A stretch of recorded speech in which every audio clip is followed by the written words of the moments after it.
Ora viva, companheiro, Januário Namibe em 7 dias, edição de segunda-feira, 25 de outubro de 2021. E já temos nossos habituais comentaristas, trata-se dos filósofos Daniel Chimbwa e Manuel Luiz. Então vamos já começar a analisar os factos que marcaram a semana. Delinquentes vindos da província da Huila atacam Cupapatas com arma de fogo no Namibe. Daniel Chimbwa, que análise pode fazer relativamente a esta notícia? É um assunto, sendo um assunto bastante delicado, é bastante oportuno falar a respeito dele. Eu, por exemplo, eu já constatei uma vandalização, um escândalo destes, em que eu vinha também com a minha motorizada, bem ali adjacente ao quê? Acho que é o Clube Sporting, qualquer coisa assim, bem próximo do mercado municipal. Apareceu uma moça que manuseava o telefone. Era mais ou menos por volta das 19 e pouco. Ela vinha manusear o telefone, eu vinha também assim, devagarinho, com a minha motorizada. Então, eu vi uma motorizada, com 2 ocupantes. Vinham da estrada principal, estacionaram, um deles saiu da motorizada e vinha em encontro da moça. Eu a verificar mesmo, eu a acompanhar aquilo. Eu até pensei que se conheciam. Logo que a moça vinha, ele deu um toque como se estivesse a conversar com a moça. Puxa o telefone e vai correr. Eu dei conta do recado, tentei seguir. Ele subiu numa motorizada muito veloz. Tentei seguir nada. Eles entraram, eu segui até mais ou menos até esses becos dos eucaliptos. Desapareceram. É só para dizer que é complicado. O Namibe não foi assim. O Namibe, esse tipo de comportamento, esse tipo de fenômeno, para nós é bastante novo. O Namibe foi sobretudo a cidade de Moçambique, uma das cidades mais calmas. Você poderia andar a qualquer hora, mas ultimamente estamos a ver muitos motoqueiros, indivíduos que até, eu diria que aqueles não são bem motoqueiros, são motoqueiros porque andam de motorizada, mas eles não exercem essa prática de mototáxi. Eles estão ali mesmo para poderem exercer atividades de assalto por aí fora. Então, com isso, quero chamar aqui a atenção que a polícia deve trabalhar muito, mesmo muito, começar a fiscalizar esses indivíduos ali, porque muitos deles se fazem de culpa-patas, o jogo culpa-patas, mas no fundo não são nada culpa-patas. Temos que fazer uma análise muito apurada. Reparem que, tal como indiciou o senhor jornalista, de que culpa-patas vindo da província da Huila tem que ser um dado provável, no sentido de que sempre que falamos de pessoa, os adjetivos que venham em certa medida a qualificar um ato de tamanha reprovação deve ser provada. Será que são necessariamente os que vêm da Huila ou temos também cupapatas natos ou nativos do Namibe que praticam esta ação?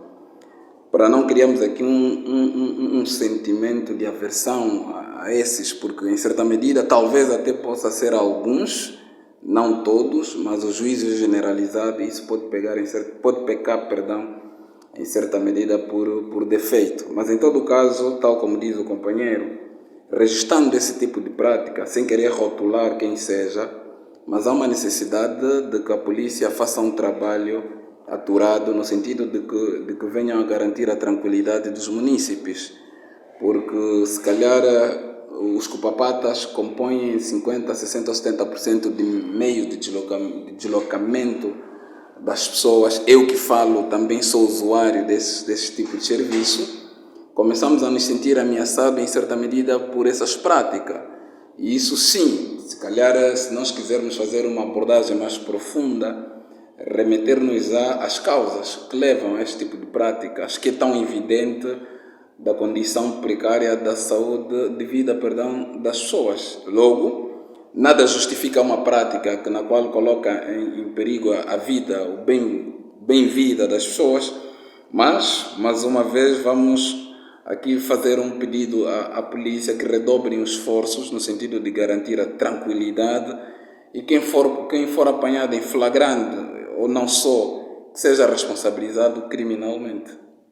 Partidos políticos no Namibe esclarecidos sobre a implementação da segunda fase do BOAP. No BOAP, naquilo que nós observamos, naquilo que são os seus pressupostos, aquilo que está emanado que seria ou que será mesmo o desempenho, é positivo, mas é um projeto, sobretudo este ano, né, porque também é um projeto já um pouco antigo, sobretudo este ano, é um projeto que veio com o intuito, né, de forma implícita, ou seja, de forma explícita, vinha com o intuito de poder resolver muitos problemas, a questão da emissão do bilhete e outros serviços da mesma natureza. Porém, o que eu estou a ver aqui, esse serviço parece que será mais aproveitado por questões políticas, questões eleitoralistas, não é isso? Em que o cidadão vai ter que se dirigir a estes centros para poder emitir com facilidade o seu bilhete de identidade, assim como o cartão de residente. Porém, o que é que nós estamos a constatar? Bom, é bom. Espero que se expanda mais, né, para evitarmos os tipos de enchentes. Porque nós aqui a sociedade, o que é que a sociedade está a recear? É a questão das enchentes. Nós não conseguimos fazer nada com uma boa organização. É sempre aquelas enchentes. Depois tem uma fase em que isso contrasta automaticamente com as próprias políticas, biossegurança, por aí fora. Uma vez que nós já estamos a tentar ver em sítios que já há esse arranque, as enchentes, as pessoas estão a reclamar, né? Até uma coisa que o próprio Estado ainda mais deseja, tem de haver essas enchentes. É complicado. Agora, os partidos políticos, o que eles reclamaram? Reclamaram sobre algumas especulações que haviam recaído a respeito do próprio BUAP, no que concerne as condições para se adquirir o cartão de eleitor, né? Que basta que tivesses ali qualquer tipo de documento, qualquer coisa, como por exemplo, fatura d'água, se da energia, por aí fora, era já condição sine qua non para adquirir um cartão de eleitor. Acho que os partidos políticos foram esclarecidos nesse sentido que não é bem assim.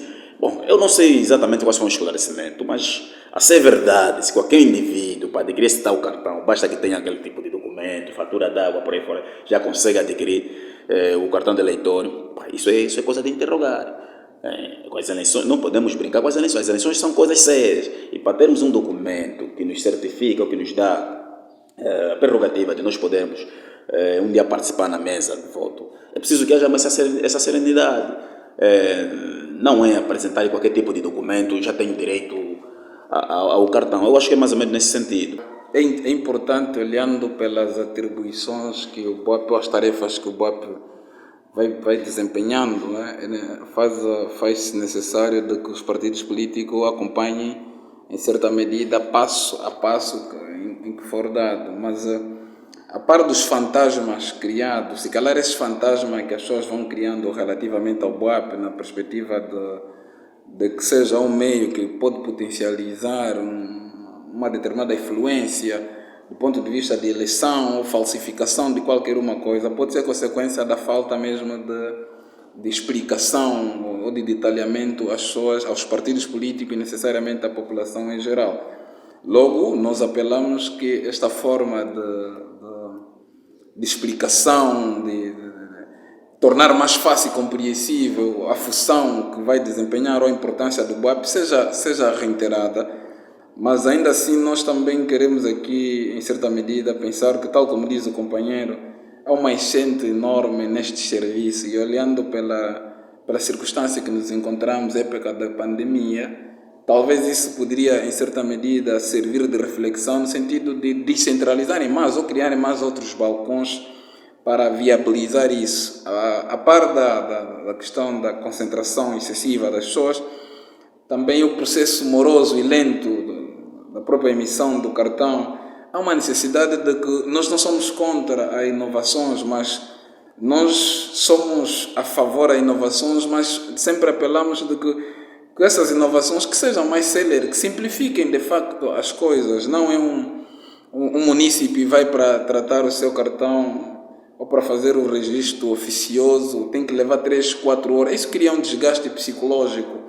E, em certa medida, quando nós vamos partilhando com quem não foi, acabamos incentivando a não ir por causa da morosidade do que se trata. O Motrangue, na Lunda Norte, diz estar preocupado com a onda de apreensões de motorizadas pela Polícia Nacional, Dr. Daniel Timbu. Exatamente. Isso até não é só na Lunda Norte. Esse fenômeno às vezes tem se verificado quase em toda parte do país. Veja lá, a polícia não pode às vezes exagerar, né?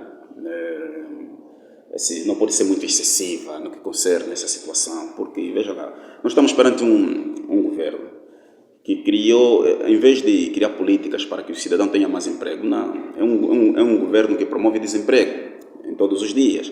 E nós vamos ver que as pessoas têm arranjado várias formas para poder sobreviver, né? Para poder sobreviver.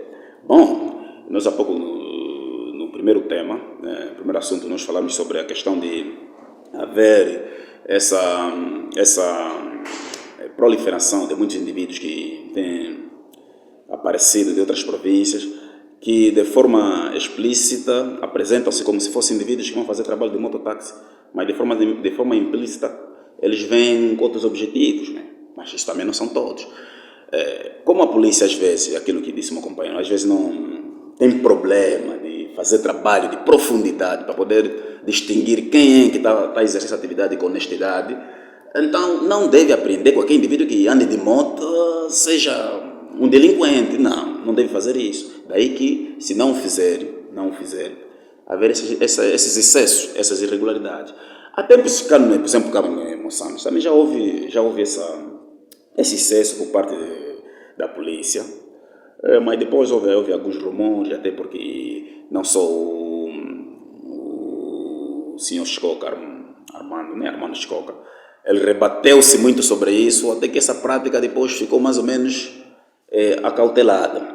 Agora, mas o governo não está, olha, nesse preciso momento, até o nosso governo devia ter um pouco de vergonha, porque existe ali leis que contrastam muito, quer dizer, para cumpri-las, o nosso modo de vida nos incentiva mais a cometermos imoralidades. Eu não estou a querer justificar que devemos, perante situações do gênero, nós devemos ser imorais, não sei o que lá por aí fora. O povo está a passar muito mal. E quando encontra uma maneira de sobrevivência, o governo que deve fazer simplesmente é apoiar. Não estou a dizer que deve apoiar irregularidades, não. É apoiar, é arranjar uma maneira de organizar, não é aprender bruscamente. Aqueles motoqueiros, aqueles cupapapas, aqueles que têm famílias, tem pessoas que têm filhos nas escolas, então, aquelas apreensões. Eu certa vez deparei-me, por exemplo, com um motoqueiro que disse, poxa, tá mal, ele já está uma semana que praticamente não consegue nada em casa porque o policial prendeu a motorizada. E eu perguntei quais eram as razões. Pois eu vi que não havia nenhum motivo. O policial nem o aconselhou, não foi pedagógico, o pedagogo ali neste caso, simplesmente recebeu a motorizada. E o policial nem sabe o facto de ter aprendido aquela motorizada, o que ele terá causado àquela família ou outras famílias que eles também chegou a depreender. Então é preciso moderar. Estamos numa fase em que, antes de se determinar qualquer tipo de ação, é preciso mesmo pensar duas vezes. De facto, é legítimo a preocupação, mas devo aqui dizer que eu não sou da lógica de que o governo deve promover emprego, mas da lógica de que deve criar condições para a empregabilidade. E tal como diz o meu companheiro no debate, há uma necessidade imperiosa de fazermos o levantamento. A apreensão das notas não é a solução. Antes, pelo contrário, isso em certa medida pode ser um handicap para potencializar atividades ilícitas, como é a questão da criminalidade. Nós hoje em Angola estamos a verificar quase em toda parte do nosso território excesso, né? O elevado índice de criminalidade. É que nós temos problema de fazer estudos, porque se começarmos a analisar qual é a causa causante desse índice elevado de criminalidade, vamos conseguir perceber que está mesmo na falta de emprego, está na questão da precariedade de vida. Pessoas humildemente conseguem, em certa medida, trabalhar com a moto, que também não é dele, é só no sentido de que vai fazer um trabalho e tenha uma certa remuneração, uma contraparte, e que talvez a moto não esteja legalizada. Penso eu, né, melhor assim, que a polícia deve trabalhar com estes implicados, a par de algumas instituições afins, no sentido de viabilizarem, né, a documentação da moto. Em vez de prender a moto, criam condições. Há motas que, em certa medida, exige carta de condução. Mas por vezes a pessoa que faz essa prática não tem dinheiro porque a carta de condução é cara. Então a polícia, tem que criar aqui um meio termo junto com o executivo no sentido de viabilizarem o acesso para estas pessoas. Nem que venham a pagar em certa medida ou entrem em convênio ou em contrato com as escolas de condução. Nem que venham a pagar faseadamente, mas que o motoqueiro tenha a possibilidade, dentro da sua condição financeira, consiga adquirir uma carta de condução. Por vezes não só a carta de condução, se calhar não pagou a taxa de circulação, mas ele ainda não tem dinheiro.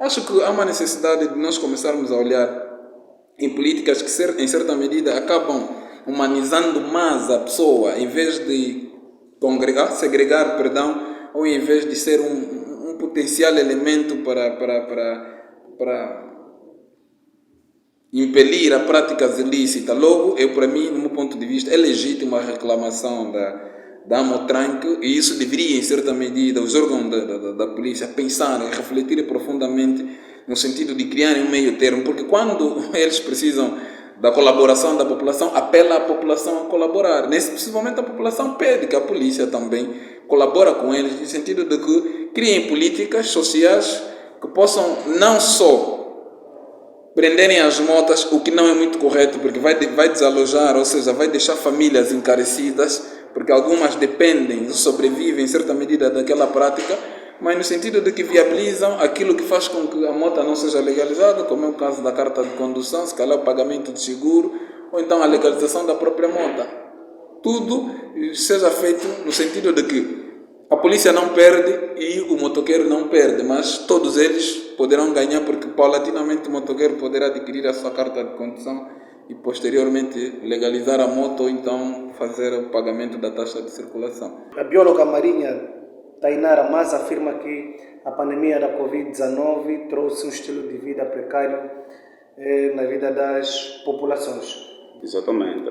Eu diria que, nem tanto quanto assim, né? Que a culpa, sobretudo em Angola, é um país com um governo muito irresponsável. Eu não diria que a culpa seja da Covid. Se fossem outros países um pouco mais responsáveis, aqueles organizados, aqueles que sempre trabalharam em prol do povo, eu diria que sim. Por quê? O que é que nossos governantes hoje em dia eles fazem?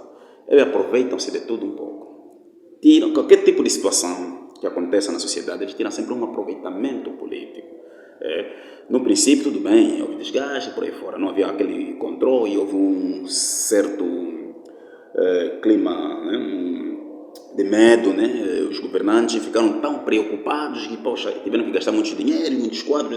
Até houve uma fase que recebemos alguns quadros vindo de Cuba, um país que também, o problema não estava bem controlado da Covid, vieram para cá e gastamos muito dinheiro. Bom, era normal, porque foi uma fase bastante prematura, uma fase em que qualquer estado, né, em estado de pânico, tendo em conta a própria pandemia, então não tinha como agir de maneira correta. Todos estamos conscientes que isso não haveria nenhum problema, mas estamos a ver que há aproveitamento. A Covid não pode ser a culpada da desgraça que estamos a viver. Nós já vivemos esse tipo de problemas há bastante tempo antes da Covid. E olha outra ironia, a maior causa da morte em Angola não é a Covid, né? Não é a Covid. Então, imagina se eles investissem tanto nisso. Então, a Covid está a servir simplesmente de subterfúgio para ainda poderem nos africar ainda mais, né, naquilo que eles já têm feito. Não é nada Covid. Eu desconheço o fundamento desta afirmação, mas em certa medida naquilo que temos constatado e corroborando com o pensamento do meu companheiro, eu acho que é uma falácia. É um discurso, é uma premissa que pode revelar algumas crenças ocultas, como é o caso de não admitir, né, a capacidade de gestão da coisa pública, porque falou e muito bem, se de facto queramos entender que seja a Covid um fator que inviabiliza ou que potencializa a precariedade da vida do cidadão, acredito eu que o governo teria feito políticas no sentido de ultrapassar isso, porque temos ouvido sempre de que, quanto ao tratamento desta pandemia, o governo fez da melhor maneira possível e nós não vamos descurar isso. Mas agora, usar esse tipo de discurso para justificar a precariedade de vida, acho que não combina, não casa. olhando por aquilo que o governo hoje por hoje faz. No meu entender, e até posso estar errado, salvo entendimento contrário, na forma como o governo se posiciona de um tempo para cá, dá-nos a entender que a Covid não é o elemento tão principal assim, porque, reparem, não vou aqui trazer um dado muito certo, mas as vacinas que nós temos recebido, tal como diz o companheiro, na sua maioria são de doações. E nós temos gastos dinheiros que não vão necessariamente para acudir à questão da precariedade de vida da população. Eu sempre discuti aqui na vez passada, entre o BUAP e o SIAC, quase têm as mesmas funções, mas vê o valor empreendido para a implementação do balcão único. Será que fazia necessário? O SIAC não poderia desempenhar esse papel? É questão de prioridade. Se o governo entendeu que prioridade é o BUAP, a Covid não é esse problema, não tem esse peso que nós queremos dar, porque suponho eu que teriam alocado esse valor para a questão para a mitigação dessa precariedade de condições de vida. Falou da questão da compra de carros para os magistrados, a ser verdade, também supõe-se que a prioridade foi essa, não foi a questão da precariedade. Há aqui um desajustamento do ponto de vista de políticas sociais por parte do governo. Ou é por ignorância, ou o governo tem prioridade diferente daquilo que é o ideal da governação, que é a criação do bem-estar da população. Bem-estar, bem-ser, porque presumo eu que comprar carro para magistrado, isso não beneficia a população. Ou seja, gastar tantos milhões para a implementação do balcão único do BUAP não beneficia, isso não tem relevância na vida concreta da população, porque nós poderíamos, por outras vias, tratar esse cartão, tratar tudo que o BUAP faz, poderíamos ter feito via SIAC, via lojas de registro, isso nós poderíamos ter feito, então não haveria necessidade de gastarmos esse valor. Para querer dizer o que respeito à posição da bióloga, seria bom que trouxesse fundamentos que poderiam, em certa medida, não é fazer com que nós venhamos a construir um contra-argumento para, em certa medida, como diz o termo, contrapor, mas é uma premissa muito falaciosa em que não prefiro suspender os meus assentimentos, porque nós vivemos situações difíceis que ouvir alguém dizer isso, eu acho que não respeita a dor da população. Talvez, né, ela faça parte do executivo, então tem uma simpatia na forma como o executivo, em certa medida, trata com uma certa leviandade do problema da população, porque as pessoas estão a morrer. Foi aqui que nós discutimos sobre a situação da senhora que come tubérculos, né, ou come raízes. Foi aqui onde falamos das crianças que vão na valas, que passam sangue para se alimentarem, mas ainda vai dizer que isso é questão da Covid. E já dissemos aqui por intermédio, quando há necessidade, a moral não tem peso. Se nós queremos mitigar, ou seja, terminar com esse contágio comunitário, nós temos que dar de comer à população para ele ficar em casa, porque eu não posso ficar em casa enquanto não tenho condições para sobreviver. A rua é meu lar, porque de lá alguém pode me dar alguma coisa.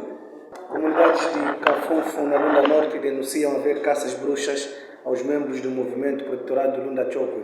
De lembrar que 40 membros deste protetorado estão detidos desde 30 de janeiro, Dr. Daniel Timbo. Exatamente, é um problema. Até nós, num dos debates aqui, pedimos que as entidades, né, sobretudo locais, tivesse já resolvido esse problema.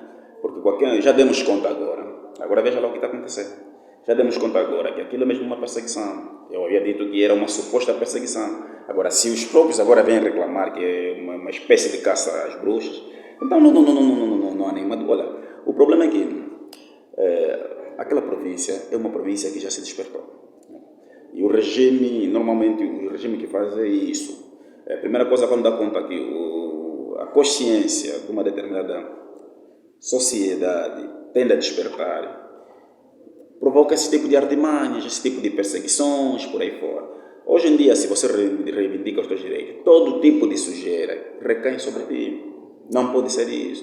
A ser verdade, é lastimável, porque ainda lembro-me que fomos nós aqui nesta mesa que apelamos que se de facto nós temos que reconhecer que há uma convulsão social E nós apelamos que, ou seja, nos unimos àquilo que o Executivo havia sido o seu pronunciamento de que teria criado uma comissão de inquérito. Eu acho que já é o momento, salvo a minha distração, já é o momento de tornar em público o inquérito, no sentido de se apurarem os factos. Presumo que este inquérito traria, em certa medida, uma compreensão mais profunda do fenômeno em si e possíveis soluções.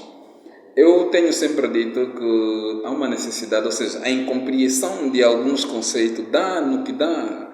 Nós temos que começar a entender, chega a um determinado momento, e eu convido aos acadêmicos a refletirem profundamente sobre a democracia, ou sobre o postulado do artigo número 2 da Constituição da República, Estado Democrático de Direito. Precisamos entender, eu acho que, apesar de que existem várias exceções relativamente ao conceito de democracia, mas no meu pobre entender, o que assenta nos angolanos é que a democracia está estritamente ligada a eleições, está estritamente ligado ao parlamento, aos 3 poderes. Eu acho que a democracia é muito mais profunda e acaba esvaziando o sentido da democracia quando é contra os princípios antropológicos, é contra os princípios éticos. E quando alguém sofre represália pelo facto de reclamar os seus direitos que estão a ser violados por intermédio do Estado, eu acho que é uma autêntica vergonha e incompetência. Não há necessidade de caçarem aqueles que reivindicam os seus poderes. Antes, pelo contrário, deve-se sim trabalhar com estes no sentido de que o Estado ou o governo vai auscultando estas pessoas e vai criando política para mitigar estes determinados problemas. 13º Congresso da UNITA foi marcado para o dia 4 de dezembro. A doutora Néstia Macanese pode fazer depois do Tribunal Constitucional ter anulado o Congresso que se realizou em 2019. Bom, olha, é uma coisa que está na moda, é um problema que está na moda, né? Eu diria assim, nas entrelinhas, está na moda, um problema, NITA, Congresso, Alberto Costa Júnior, né? E também já para aproveitar, nós quando fazemos esse tipo de análise, já estamos a receber certos adjetivos, certas nomenclaturas que não tem nada a ver. Até alguém, bem há pouco tempo nas redes sociais, chamou quanto é que a UNITA te paga? É só para dizer que, olha, eu não sou militante da UNITA, nunca fui. E podes lá procurar em todos os arquivos desse país, nunca assinei nada que tenha a ver com a UNITA, eu não sou militante da UNITA. Né? O que eu faço análises, né, pessoais, em torno dos problemas que a sociedade vive. Agora, o que nós falamos aqui às vezes é questões que têm a ver com a verdade. Agora, se a verdade não está do lado do MPLA ou da Casa Certa,